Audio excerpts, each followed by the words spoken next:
Muy bienvenidos sean todos a un capítulo más de El Mito y la Historia. Conmigo a mi izquierda y a mi derecha el señor Domingo Ayala, el señor Fabián Chamorro. ¿Cómo están? ¿Qué tal, Ale? ¿Cómo andamos? ¿Qué tal, Fabián? Hola, Ale. Hola, Domingo. Qué buena remera metiste hoy. Sí, muy buena remera, hola. La del bombero Gracias, mejor. vestuario. Gracias, El Vigo. bombero. La del bombero me encanta. ¿No te regalaron Vestuario, todavía? Por favor, no me regalaron todavía. Por favor, regálenme. Ese es tu sueño. Ese es mi sueño. Y el saco también. Y el saco ese que tiene una villita acá. Que me Ah, ya encanta. no te prestaron más. No me tampoco. prestaron más. Tienen Pillaron, miedo. parece que Tienen le miedo gustó. de que Sí, lleve. tiene miedo de que lleve. Hoy, una Pascua en nuestro país que es recordada con mucho dolor en plena Semana Santa de 1976. La policía estronista y su despiadado comisario Camilo Almada Morel, el infame Saprissa, fueron hasta el departamento de Misiones en un operativo represor. Persiguieron, torturaron y desaparecieron a varios miembros de las ligas agrarias, a quienes el régimen había acusado de estar aliados con el movimiento guerrillero estudiantil denominado Organización Política Militar. Las atrocidades cometidas por la policía del régimen se consumaron el 15 de abril en Santa Rosa, una ciudad de Misiones, donde Silvano Hortellado Flores fue sacado de su casa y en el patio torturado frente a sus hijos, que vieron cómo el intendente degolló a su padre. Para dejar constancia de lo que hicieron, Saprissa escribió a su jefe Pastor Coronel. En unas páginas le hizo saber que 84 campesinos fueron trasladados a Asunción y que dejaron a 6 empaquetados. Palabra clave para referirse a las personas ejecutadas extrajudicialmente. Hoy en El Mito y la Historia, la Pascua Dolorosa. Y hay una consulta principal: ¿por qué ocurrió la Pascua Dolorosa? Y traslado la pregunta primero al mito, al señor Domingo. Y según el mito, bueno, el hijo, no, bola, pero el quilombero del presidente que teníamos en ese momento, viste que él pues no permitía que nadie se le quiera levantar o alguien tenga una opinión diferente o haya una organización. A él no le gustaba esas cosas. Entonces, él vio esa organización, se le informó de eso y él mandó o sea, dio la orden para que les liquiden a todos, para que le liquiden a toda la gente que estaban organizando supuestamente estaban haciendo una conspiración, lo cual no se sabe realmente, pero mandaron a liquidar a una organización de campesinos. Y creo que era estudiantes y muchas cosas también. Todo lo que estaban en contra. A todos los que estaban repente. en contra de él, le mandó a liquidar a todos. Y legalmente fue una macanada hecha por él. Porque en esos tiempos no se podía ni reunir ni entre dos, entre tres, enfrente de la casa según se decía. ¿Por qué entonces ocurrió la Pascua Dolorosa según la historia, Fabián? Contexto. El 3 de abril del año 1976 fue tomado prisionero un estudiante en la zona de Encarnación. Estaba viniendo de Argentina y encontraron algunos materiales subversivos. ¿Qué son materiales? Libros prohibidos. Tenía algunos folletos también.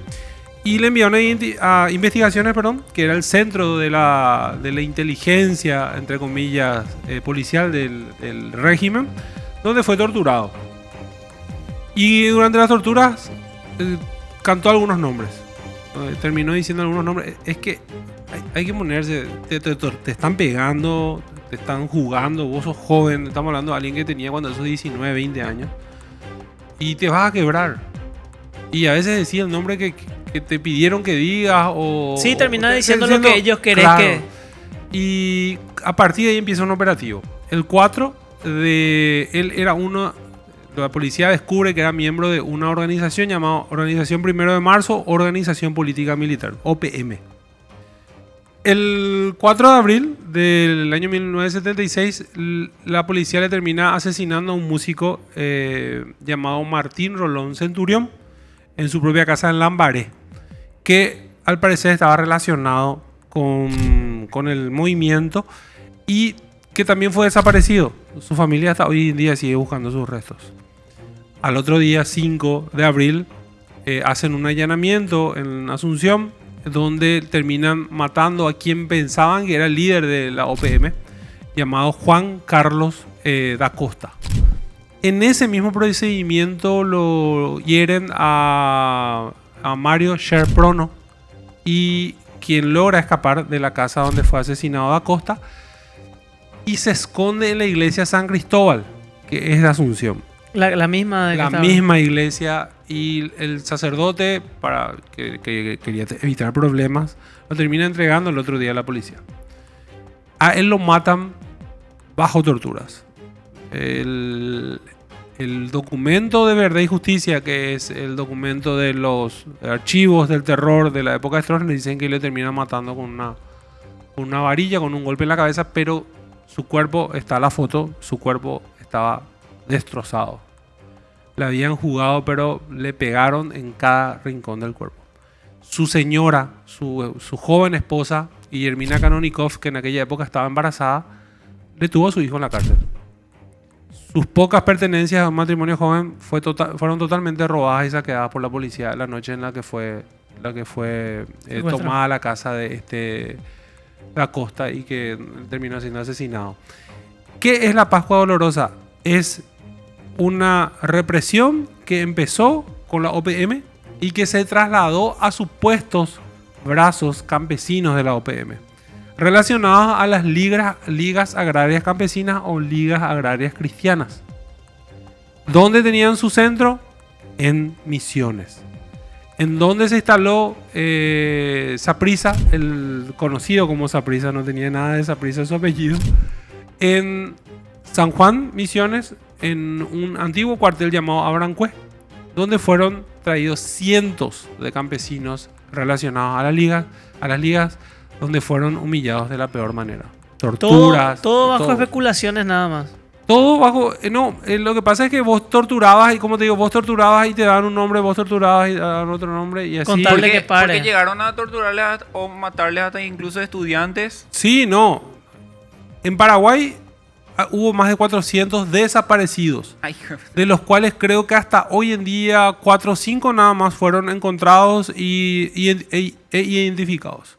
O sea, estamos hablando de más de 400 personas que fueron asesinadas durante el régimen, que no sabemos dónde están. Por ejemplo, eso de lo de la Pascua Dolorosa.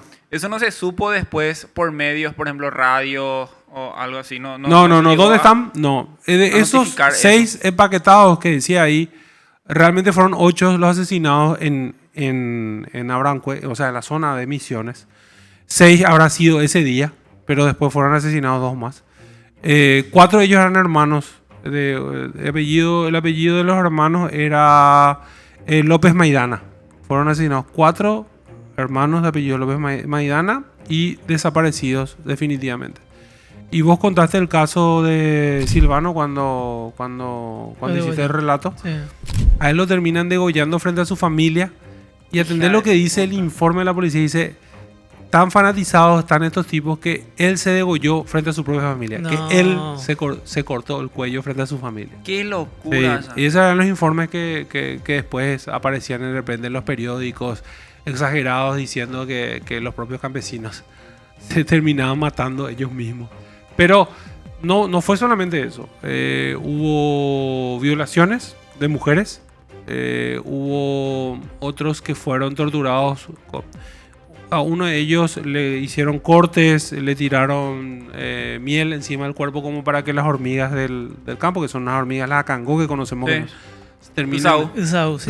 que terminen comiendo la herida. O sea, estamos hablando de todo tipo de torturas al aire libre, porque allá no había, a excepción de Abrancue, que era una especie de cuartel, los otros sitiaban las comunidades y practicaban las torturas. Después de Misiones, donde mataron 8 personas, casi todas ellas desaparecidas, siguieron matando gente en investigaciones en Asunción. Después se fueron a la zona de Paraguarí, donde continuaron matando más gente. Dentro de lo que fue ese proceso de la Pascua Dolorosa, que fue una verdadera locura. Locura, pero porque fueron poblaciones civiles. Estamos hablando de gente inocente, ojo. Ponele que alguno de ellos haya estado implicado en alguna cuestión de organización antiestronista, pero... O era abiertamente, o sea, hacía comentarios así como que era Chor Stroessner de repente. Y también muchos de los que terminaron sufriendo, que fueron asesinados, eran parientes que no tenían nada que ver con ninguna conspiración, con nada. Estaban en el lugar equivocado, en el momento equivocado, y terminaron muriendo. Ese es el problema de estas represiones que hubo en la época de Stroessner. muchos de los que terminaron siendo asesinados no tenían nada que ver con el acto en sí. Bueno, había un grupo que por ahí que quería derrocar el régimen, que en esa época era impensado sin el ejército. Las dos columnas guerrilleras que entraron en 1960 fueron totalmente destruidas al poco tiempo. Fueron tomados sus comandantes, fueron asesinados sus comandantes. Entonces no había una forma de hacer una guerra civil en Paraguay contra Stroessner, en una sociedad totalmente infiltrada por el estronismo, donde los centros de estudiantes estaban infiltrados, donde las centrales obreras estaban infiltradas, donde todo estaba infiltrado. O sea, Tenían los llamados pirahuecos. los piragües, ahí está, exactamente. Acá tengo una siguiente consulta. Stroessner siempre gobernó a través del miedo. Sí, y viste que él no permitía que nadie haga nada, nadie se mueva sin que él quiera o nadie diga nada en contra de él. Entonces él, al darse cuenta de que cualquier persona o cualquier grupo se reúne en contra de él, o aunque no sea en contra de él, él ya tenía ya esa, ¿cómo se dice? Tipo la impresión de que era para conspirar contra él. Entonces él mandaba a Investigar, o torturar. mandaba a matar o mandaba a desaparecer nomás ya a las personas. Y más todavía si eran personas, ponerle que de un nivel o de un rango un poco alto, como intendente, un cargo o algo así. Stroessner siempre gobernó a través del miedo y hubo picos. O sea, arrancó ya lo de arriba o tuvo así momentos donde tuvo que hacer esto que hizo en la Pascua. Y Stroessner fue primero, como les comenté hace rato, tuvo que comenzar a depurar. Primero depuró, siempre entre comillas, estamos hablando de historia, algo que ocurrió. Primero depuró el Partido Colorado. Se deshizo de todos los que eran contrarios a su pensamiento. Y esa fue la primera gran purga. Después purgó el ejército, que era uno de sus bastiones, el ejército primero. Que después terminaron siendo los sostenes, el Partido Colorado, el ejército y el gobierno. Esos eran los pilares sobre los que se sostuvo la dictadura de Stroessner. Entonces tuvo que ir depurando cada uno de ellos. Cuando depuró eso, fue violento, especialmente con todo lo que se consideraba comunista en aquella época. ¿Por qué? Porque él recibía plata de Estados Unidos gracias a ese tipo de luchas. Entonces se convirtió en comunista todo aquel que pensaba diferente al estronismo. Podía ser liberal, podía ser de ideología que sea. Era contra Stroessner, entonces Stroessner ya pintaba que era comunismo. ¿Por qué? Porque recibía plata por demostrar que supuestamente aquí había comunistas que querían echar. Aquí los comunistas fueron totalmente diezmados antes de 1960. Para 1960 ya no existía prácticamente comunismo en Paraguay. Había sí, este tipo de organizaciones que tenían pensamientos contrarios a Stroessner, pero no eran propiamente Pero comunistas. siempre de derecha, vamos a decir de alguna No, forma. no, no. Estos eran de centro-izquierda. Estos eran movimientos de centro-izquierda. No, ni siquiera eran de izquierda radical. O sea, la izquierda que podemos llamar radical, que era el FULNA, o sea, uno de los brazos armados, que entró en 1960, había sido totalmente diezmada. No había una fuerza comunista como para justificar tanta violencia de parte del Estado. Entonces la violencia del Estado se trasladó hacia cualquiera que pensara distinto en el estronismo. Y para esto preparó un grupo de sádicos encabezado por Pastor Coronel. Pastor Coronel, que era el comandante de investigación en aquella época, tenía un grupo de torturadores. Entre ellos el principal era Alberto Buenaventura Cantero. Alberto Buenaventura Cantero, un dactilógrafo. Esa era su profesión en la policía y de repente ascendió a torturador. Y él era el que comenzaba todas las sesiones de tortura. En las torturas que no eran importantes, no se metía Pastor Coronel, porque Pastor Coronel se creía político, pues. Entonces no quería ensuciar las manos con ese tipo de cosas, entonces le dejaba a Cantero que haga ese trabajo sucio y él aparecía como el gran investigador que resolvía todos los casos. Y claro, si estaba todo infiltrado con Piragüey, imposible no resolver todos los casos. O resolver los casos, ¿verdad? Porque Alberto Buenaventura Cantero tenía otra vez un grupo de sádicos también bajo su orden, que eran los que se encargaban de todas las torturas. Él tenía el famoso Teyuruguay. Teyuruguay es un garrote de cuero, que él con eso empezaba todas las sesiones de tortura. Estos tipos eran tan cobardes que muchos de ellos fueron juzgados posteriormente a la... Lastimosamente no todos, pero algunos Sí, fueron juzgados. Justamente una de las preguntas, los torturadores, o sea, hace puntualmente la pregunta sobre los ciudadanos en Misiones. ¿Llegaron a ser procesados por la justicia? Sí, algunos fueron procesados, no todos lastimosamente. Los locales, o sea, aquellos paramilitares que se unieron a las fuerzas policiales, nunca fueron juzgados. Los responsables de las torturas a lo largo de la década de 1960 hasta 1989, entre ellos Cantero, entre ellos Saprissa y otros más, sí, Almada Morel, realmente. No quiero usar tanto Saprissa para que no piense la gente que es el apellido del tipo. Fueron procesados y condenados. ¿Vos sabés que algunos de estos tipos terminaron llorando cuando escucharon su condena? Después de que eran tan valientes. Pero máximo con 45 años acá. No. Ligaron. Cantero creo que ligó 15 años. Es posible, pero Y muy estuvo. poco. No, y no estuvo. Estuvo hasta el año 2000 más estuvo preso. O sea, estuvo 11 años preso estuvo. Pero él tenía que haber muerto en la cárcel con todo lo que hizo. Si hizo desaparecer cientos de personas. No. Lo valiente que eran con el de Uruguay, lo valiente que eran ante personas que no podían defenderse, ante mujeres, porque le pateaban a embarazadas, todo tipo de las picanas eléctricas, todo ese tipo de prácticas, a la hora de que les llegó la justicia lloraron. Pero es muy loco, sí que después en la cárcel no le hayan liquidado la No, gente. si esa era gente querida, si eran ex policías. La mayoría recibió protección en la cárcel. No, Gente quería, te digo, por ese entorno que estaba enamorado del electronismo o que terminó beneficiado durante el electronismo. y además seguro muchos favores se habrá cobrado también. Sí, claro. Esta gente le hizo rica a Pastor Coronel, pero Pastor Coronel sí se encargó de hacerse de un buen dinerito. Pastor Coronel sí murió en la cárcel, hay que decirlo. Ahí por lo menos ese murió en la cárcel. Todo esto tuvieron que haber muerto en la cárcel. Digo, los matones. Lucilo Benítez, que era Cururú Piré, que se le conocía. Juan Martínez Amarilla. Eusebio Torres Romero, que hace poco terminó su juicio. Creo que fue condenado también a 15 o 20 años. Hace poco, te estoy hablando de año 2024. Hace poco. Estamos... La Pasaron dictadura más terminó 50 hace 35 años. Agustín Veloto Bouga, Felipe Neri Saldívar y otros más fueron unos sádicos que algunos les alcanzó la justicia, a otros no.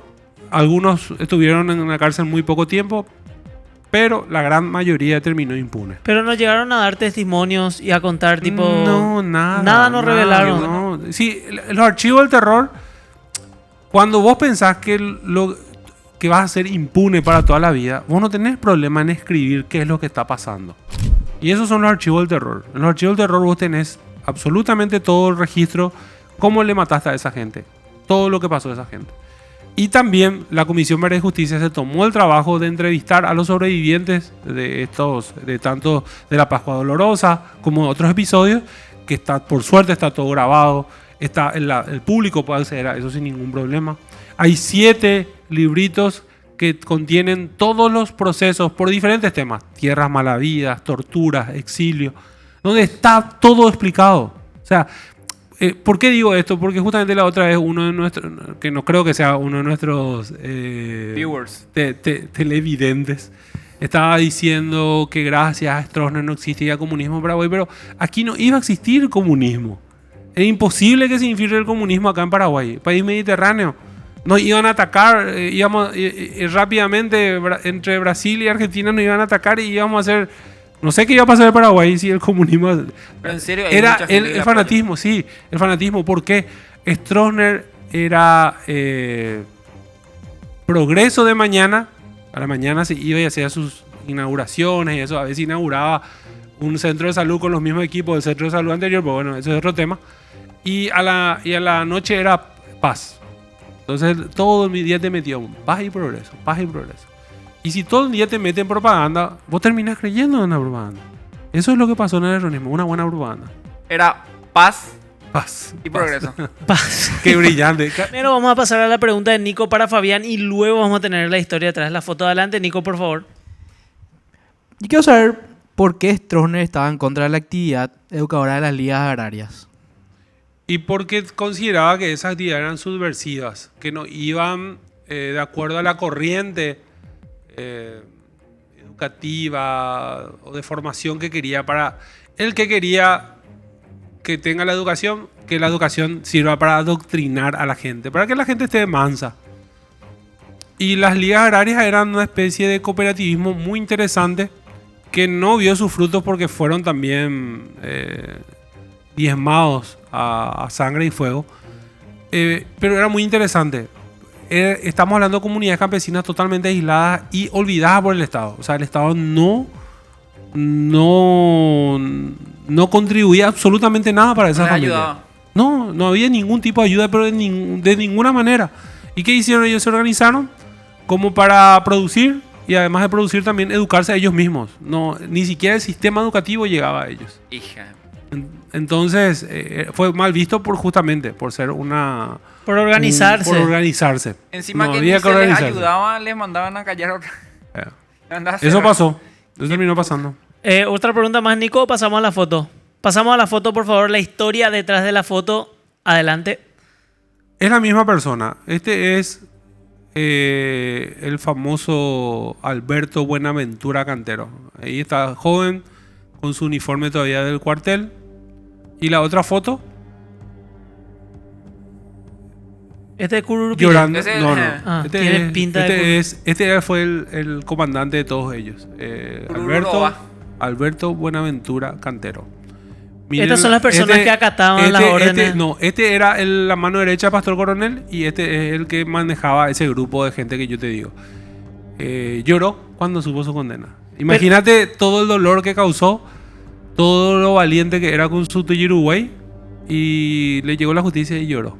Pero esta gente hacía lo que quería Hacía con lo la que excusa de que era defender El régimen de Stroessner. el régimen de Stroessner. Sí, estos eran poder absoluto tenían. Si quería, le agarraba a su vecino y le A agarró, quien te daba. querían, no tenían límites. Ellos eran...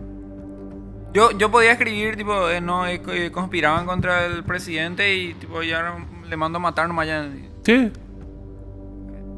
Y 12 años recibieron. 12 a 15 sí, años. casi todos, 12 a 15 años. Él recibió, pero no estuvo el tiempo que tenía que estar en las cárceles.